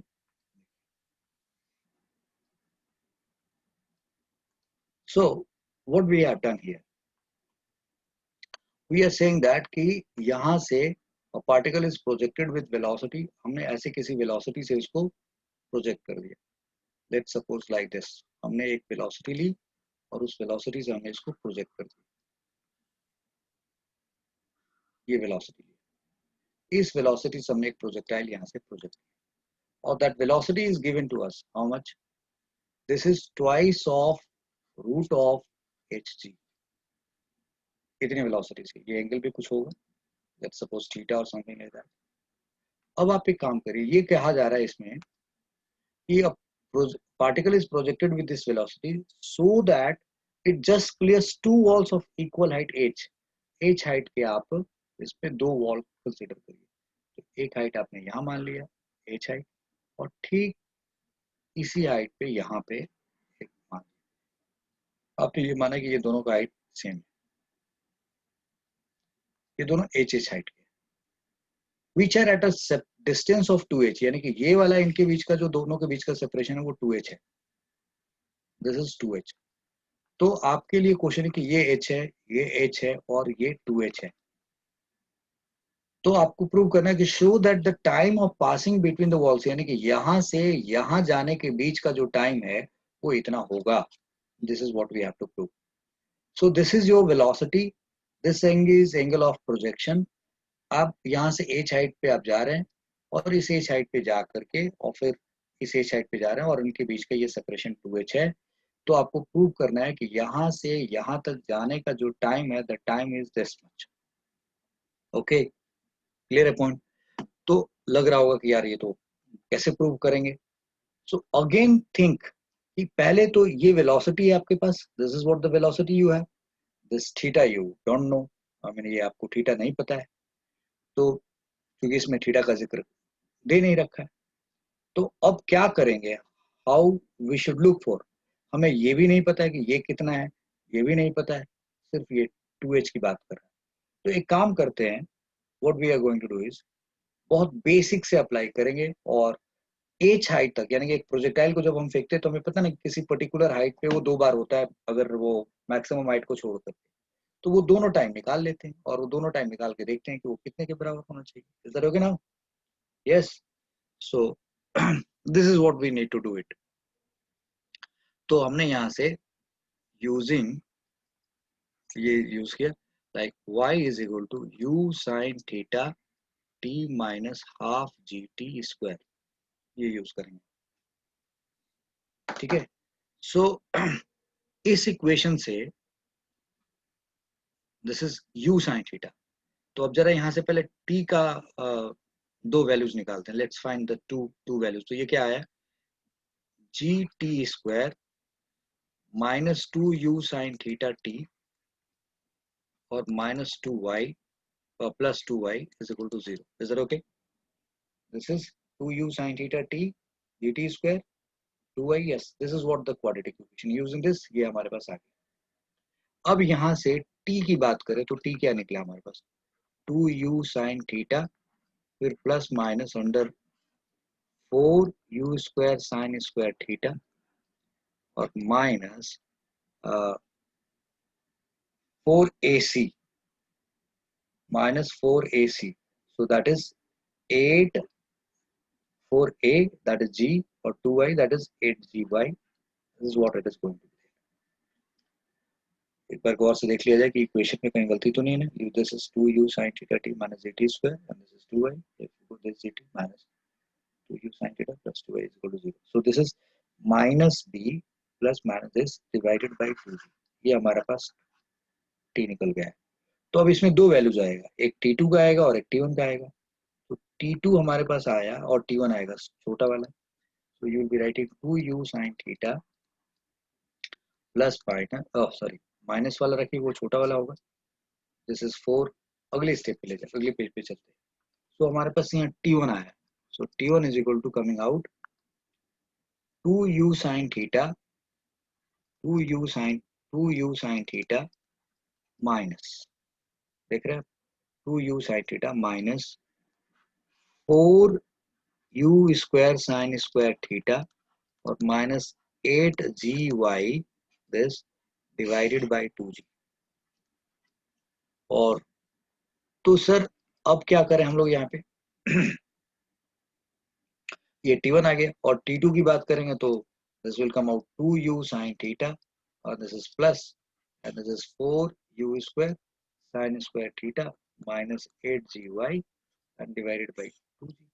दिस इज व्हाट दो टाइम निकल के आया। तो इन दोनों टाइम के बीच का डिफरेंस कितना होगा, तो delta t is how much, that is t2 minus t1। Delta t is t2 minus t1। Okay, तो भाई ठीक है, t2 माइनस t1, तो आप इसमें से इसको घटाइए। तो जब इसमें से आप ये घटा रहे होंगे यानी कि दिस, तो ये 2u sin theta by 2g ये वाला पोर्शन तो गायब हो जाएगा, यानी कि दिस दिस माइनस दिस आएगा, t2 माइनस और माइनस प्लस आएगा, यानी कि रिजल्ट क्या आएगा, twice of 4u square sine square theta minus 8gy and divided bye 2। This is what t2 minus t1। समझ में है? यानी कि आप इसको क्या करते हैं, यानी कि 2u sin theta by 2g 2u sin theta by 2g, तो ये तो कैंसिल हो जाएगा। फिर दिस, यानी कि मैं आपको ये कलर करके दिखा रहा हूँ, ये वाला जो पोर्शन होगा, इस वाले में से आप ये वाला पोर्शन घटाने की कोशिश कर रहे हैं, और साइन क्या है, माइनस इसके बीच में। सो दिस माइनस दिस करोगे तो दिस माइनस माइनस ये क्या हो जाएगा, प्लस हो जाएगा, ये डबल रिपीट हो जाएगा। तो अब ये 2 और 2 काट दो आप यहाँ से। समझ गए बच्चा लोग? तो अब अगले स्टेप में हमारे पास क्या आ गया, so this t2 minus t1 comes out 4u square sin square theta minus 8gy divided by g, और ये अंदर रूट है। क्लियर है कहानी? ओके। अब हमारे पास हमें क्या दे रखा है, u दे रखा है, this is twice of root of h g, और y जो हमारा है वो कितने के बराबर है, y is equal to h, यानी कि this y is equal to h के बराबर है। तो हमने यहाँ पे y को h में रख देते हैं और u की वैल्यू रखते हैं, तो देखो ये क्या बन के आ रहा है, तो दिस कम्स आउट 4 और u square, what is this u, 2h, तो 2 का स्क्वायर कितना हो गया 4, और ये आगे hg आ गया। समझ गए? यहाँ पे 2 का स्क्वायर 4 और दिस इज hg आ गया। So this comes out 16hg minus 8g और h लिख दिया। और अच्छा अभी साइन थीटा बाकी रह गया, sine theta is left over here. तो यहाँ पे आपने हम लोगों ने एक,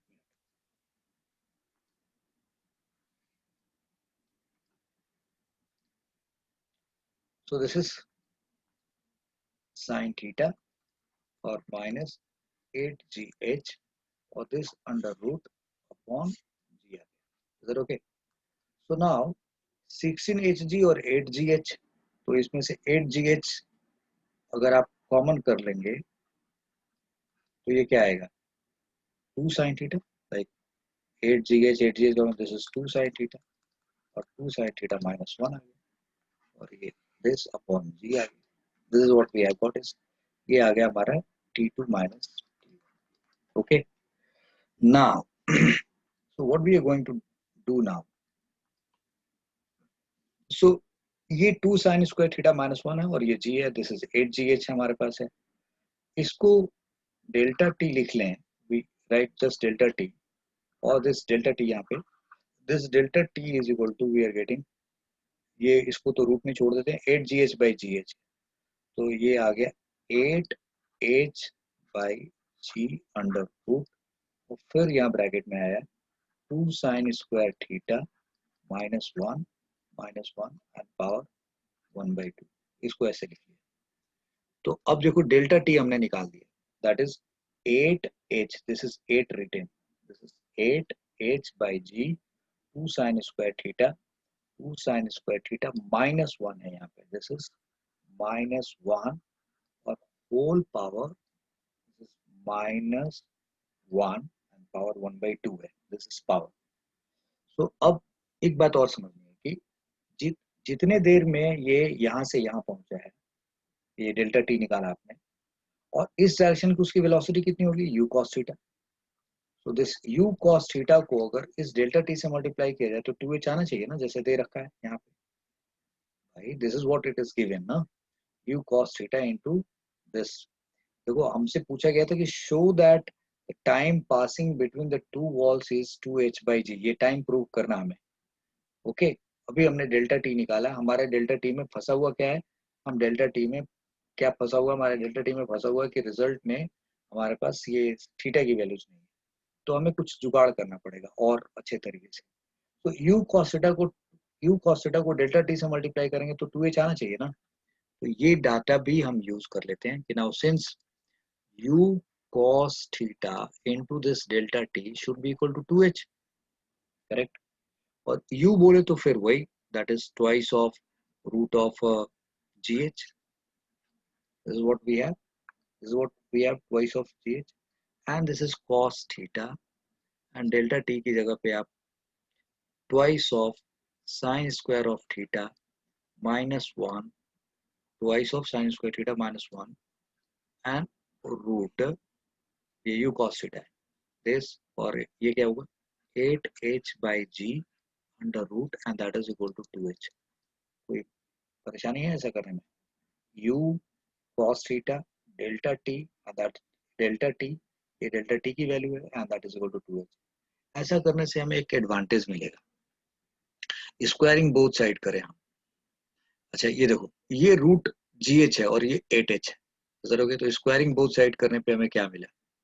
सो दिस कम्स आउट, पहले तो ये 2 से इस 2 को खत्म कर दें जो हो सकता है, और ये रूट एच, ये देख रहे हैं यहाँ पे एक एच है, ये एच है रूट एच, और यहाँ पे भी रूट एच है, ये भी कैंसिल हो जाएगा क्योंकि यहाँ पे भी रूट एच और रूट एच क्या बन जाएगा, एच, और ये एच कैंसिल हो जाएगा, तो यहाँ क्या बचा, 1 बचा। तो अब देखो यहाँ पे क्या, ये रूट जी, ये रूट जी और ये रूट जी भी कैंसिल हो जाएगा।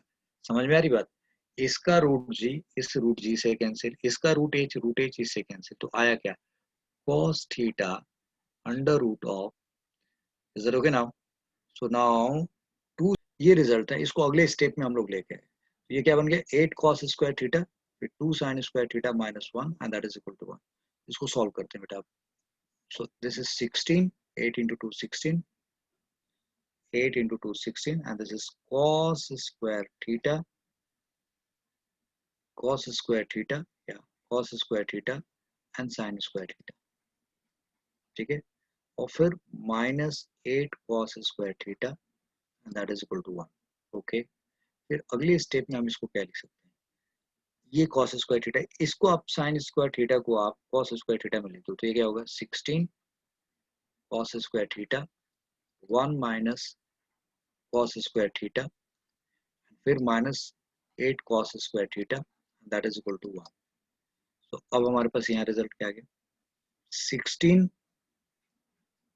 cos square theta is minus 16 cos का पावर 4 थीटा फिर माइनस 8 cos स्क्वायर थीटा और is equal to 1। Is that okay? So now this comes out 8 cos square theta, 8 cos square theta minus 16 cos का power 4 theta and that is equal to 1.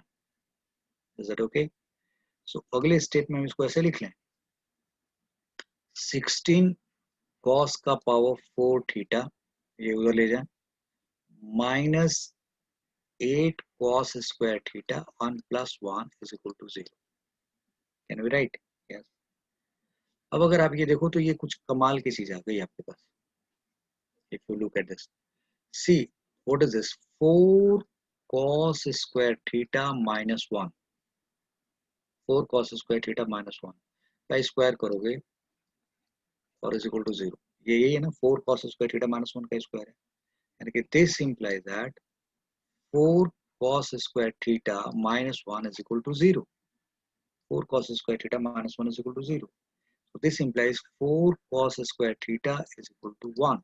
Now this implies cos square theta is equal to 1 by 4.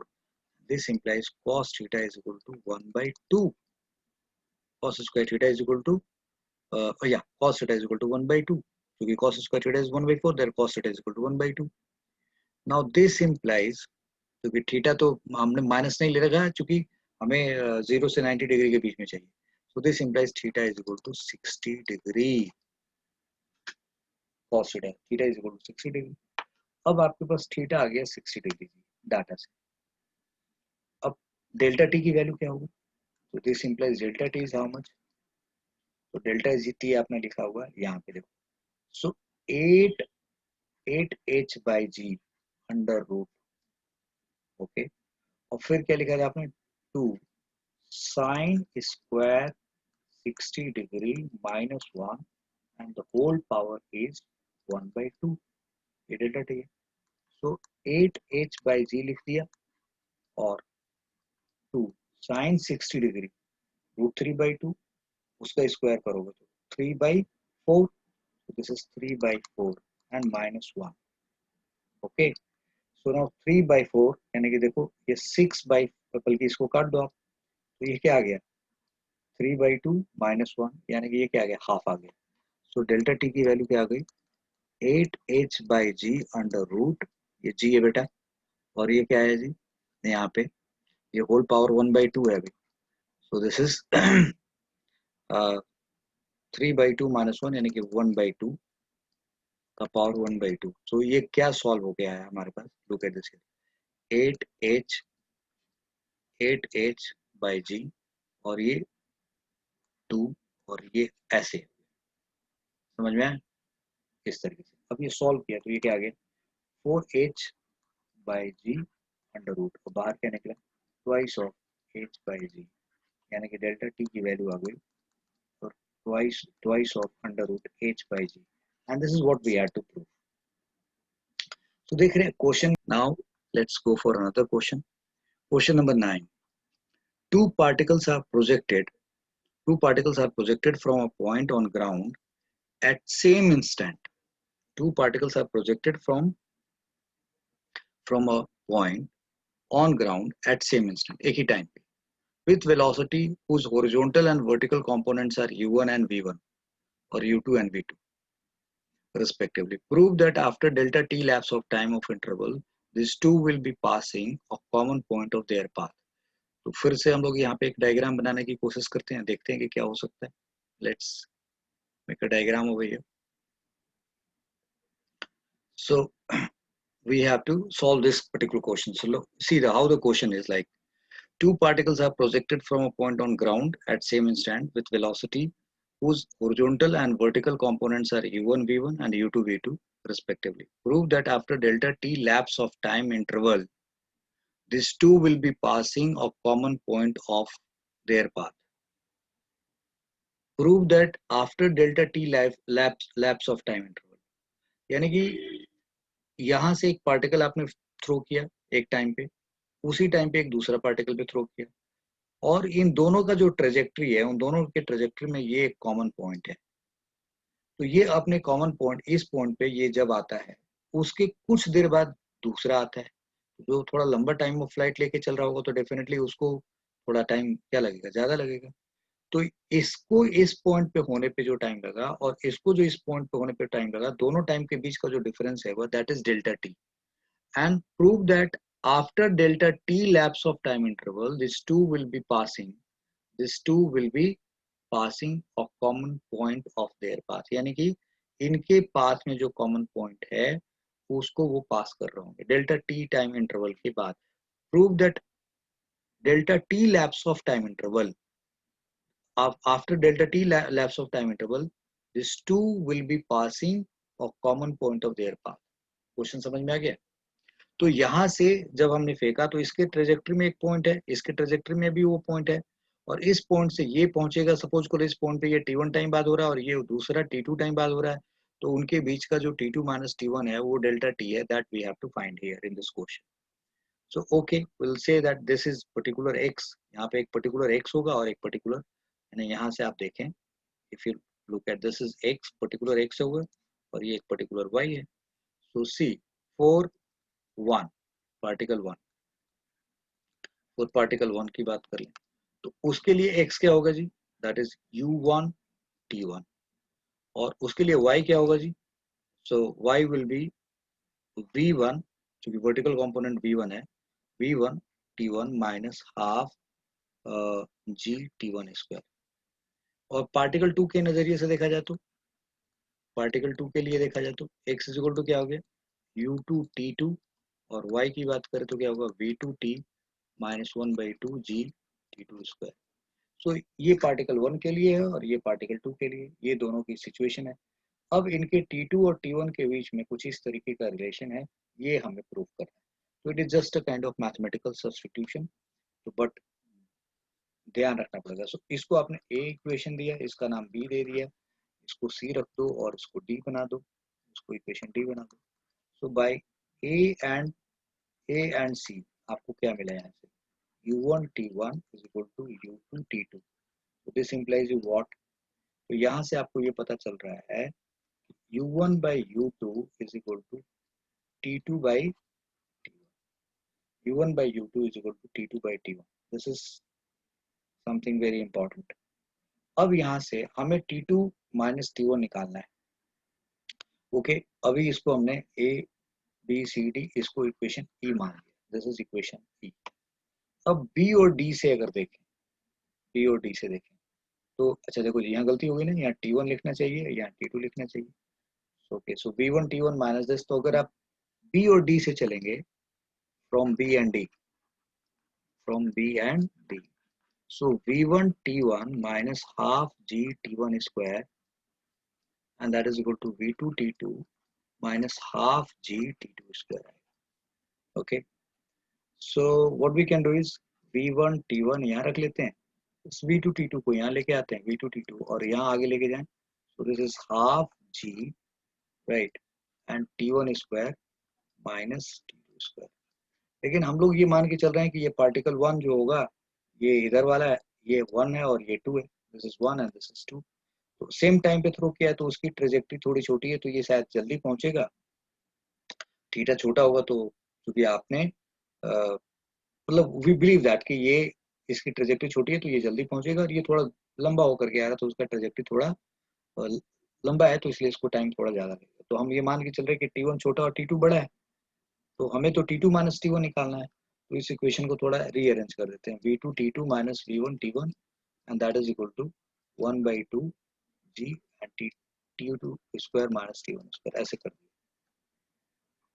Okay, now from here T2 square minus T1 square is equal to what we have got 2 by G, and this is V2 T2 minus V1 T1।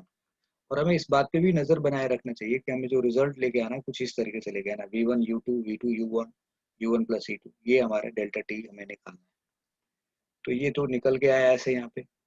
Now ये अब ये आ गया T2 minus T1 और ये आ गया T2 plus T1 and that is equal to 2 by G, and this is V2 T2 minus V1 T1।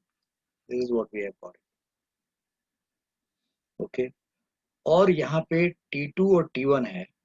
Okay okay, so now look at this, ये जो इक्वेशन हमारे पास है U1 by U2 is equal to T2 by T1, जो ये result है T2 और T1 के बीच का जो आपस का रिलेशन है, अगर हम इस रिलेशंस को यहाँ यूज करते हैं T2 और T1 में, T2 और T1 में ये यूज करते हैं तो इसको T1 से डिवाइड कर रहा। So see what we can do here. This is T2 minus T1, इसको ऐसे रहने देते हैं, और यहाँ पे T2 plus T1 रखा और ये 2 by G रखा, और इसमें से बेटा एक काम करते हैं, T2 कॉमन कर लेते हैं या T1 कॉमन कर लेते हैं। क्या करते हैं, T1 कॉमन करते हैं, तो T1 कॉमन किया, ये क्या आ गया V2, ये क्या आ गया T2 by T1 और ये क्या आ गया V1। चलेगा? ओके, सो यहाँ से ऐसे लिख सकते हैं, बिल्कुल लिख सकते हैं। तो अब यहाँ पे 2 by G T1 हो गया और यहाँ पे V2 हो गया, और T2 by T1 की वैल्यू क्या है, T2 by T1 is U1 by U2, तो हमने लिखा यहाँ पे U1 by U2 minus V1, ऐसे लिख दिया, और ये 2 by G T1 हो गया, यहाँ पे आ गया T2 माइनस T1, और ये T2 प्लस T1 और डिवाइडेड बाई, या इट इज लाइक दिस। अब अगली स्टेप में हम लोग इसको लिख देते हैं T2 माइनस T1 और इसको लिखा T2 plus T1 whole divided by T1 and that is equal to 2 by G, और अब ये क्या आ गया, so this is V2 U1 minus V1 U2 आ गया, नीचे अभी क्या आ गया U2 आ गया। ओके, अब now look at this here, यहाँ पे ये वाला पोर्शन तो दिखाई दे रहा है, G भी आ रहा है, ये भी आ रहा है, यहाँ U1 प्लस U2 जैसा कुछ चाहिए हमें। Okay, now look at this here, अब हम लोग यहाँ पे T2 माइनस T1 और ये जो T2 plus T1 by T1 है इसको क्या कर देंगे, ये रखेंगे T2 by T1 plus 1 and that is equal to 2 by G, और ये आ गया हमारे पास V2 U1 minus V1 U2 whole divided by U2। So this is T2 minus T1, और T2 upon T1 को अभी हमने लिखा, T2 upon T1 को लिखा U1 by U2, U1 by U2 plus 1 and this is 2 by G, and ये question solve हो गया बेटा। V2 U1 V2 U1 minus V1 U2 upon U2, तो अब ये क्या आ गया T2 minus T1 और ये आ गया U1 plus U2, नीचे आ गया U2 और यहाँ पे भी 2 by G and this is V2 U1, oh, V2 U1 V2 U1 minus V1 V1 U2, नीचे हमारे पास U2 आ गया। तो ये U2, ये वाला U2 इस U2 से काट दो और ये T2 माइनस T1 ऐसे रखो ना, T2 minus T1 this is equal to what, 2, ऊपर क्या है v2 u1 minus v1 u2, नीचे क्या आ गया g, और ये u1 प्लस u2 यहाँ आ गया। यही आपको प्रूव करना था, this is what you have to prove. Look at this here, so to this, ये रिजल्ट आ गया। इस तरीके से ये क्वेश्चन हमारे सामने प्रूव हो गया। समझ गए आप लोग, अच्छे तरीके से समझ गए। तो ये दिस इज हाउ, देख रहे हैं आप कैसे सब्स्टिट्यूशन का हो रहा है, सॉल्व हो रहा है। Question number 9। Now we should do the last question over here. This is question number 10 we have. A gun is, this question says that a gun is fired from a moving platform. Ranges ranges of the shots are observed to be R1 and R2. यानी कि gun कहाँ से fire हो रहा है, moving platform से।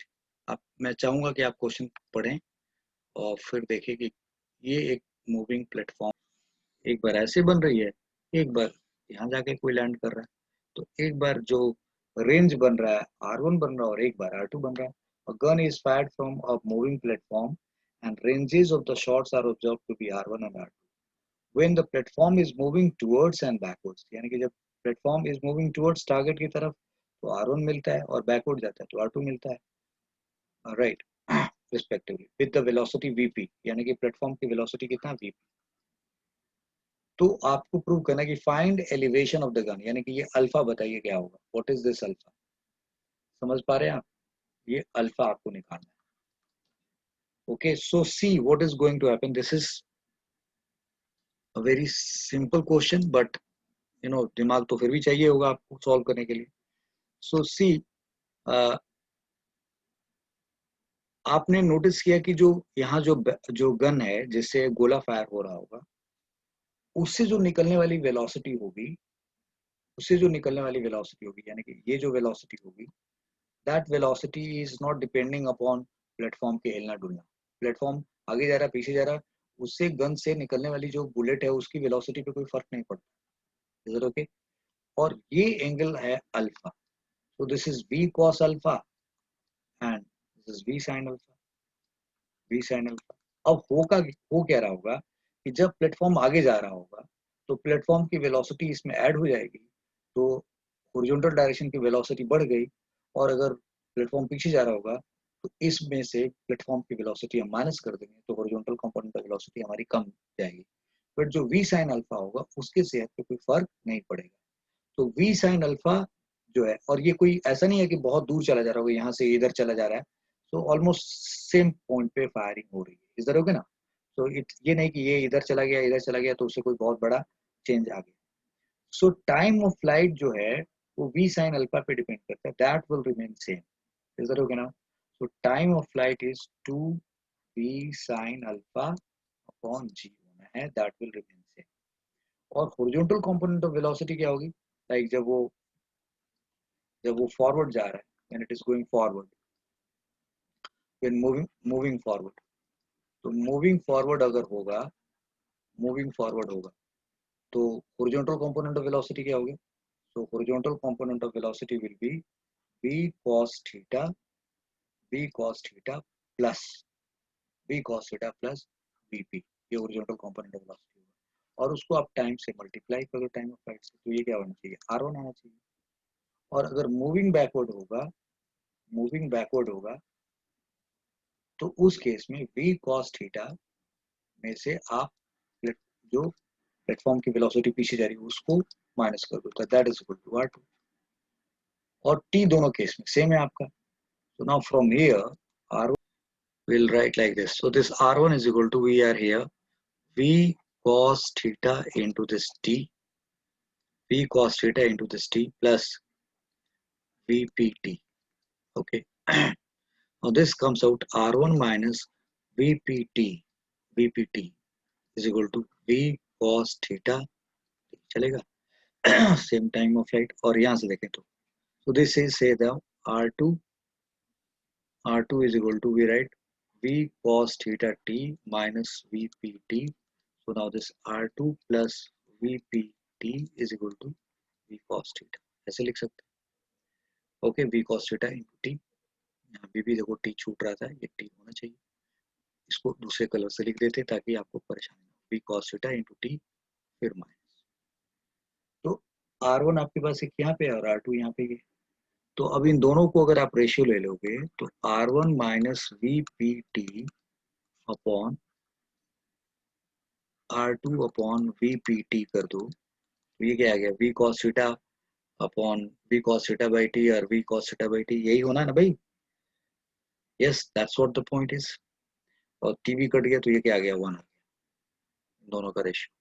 तो इसको फर्दर अगर हम लेके चलें तो ये क्या आ गया, R1 minus v p t is equal to R2 plus v p t. और अब यहाँ से इस R2 को इधर लेके आए, so R1 minus R2 is equal to v p t और ये प्लस वी पी टी आ गया। So this is R1 minus R2 by 2 is equal to v p. तो ये twice of v p t है, so v p t की value ये हो गई, करोगे ना। So v this implies that from here t can be written as R1 minus R2 upon twice of Vp। ये हमारा टाइम ऑफ फ्लाइट का एक सिचुएशन है। This is t, time of flight आ गया हमारे पास। ओके, नाउ अगर ये टाइम ऑफ फ्लाइट हमारे पास ये आया तो अभी हमने पीछे पढ़ा था कि this v sin twice of v sin alpha upon g is equal to t, ये आया था ना।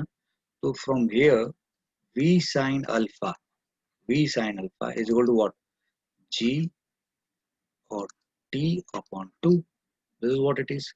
so this is g by 2 और t के जगह पे आप क्या रख देंगे, t के जगह पे रखेंगे R1 minus R2 upon 2 Vp। so R1 minus R2 upon 2 Vp, ठीक है जी। तो अब आपके पास ये रिजल्ट क्या आ गया, so V sin alpha has come here g by 4 Vp और यहाँ पे आया R1 minus R2। ये आपने किसकी वैल्यूज निकाली, v sin अल्फा की वैल्यूज निकाली, इस तरह के ना। बट आपको v नहीं मालूम है, that v you don't no. यहाँ पे v sin अल्फा है, एक आपके पास ये रिजल्ट आ गया v sin अल्फा। अब क्या करना है आपको, v cos अल्फा भी चाहिए। So this data we have done now. अब इस इक्वेशन को हम यहाँ लेके आते हैं।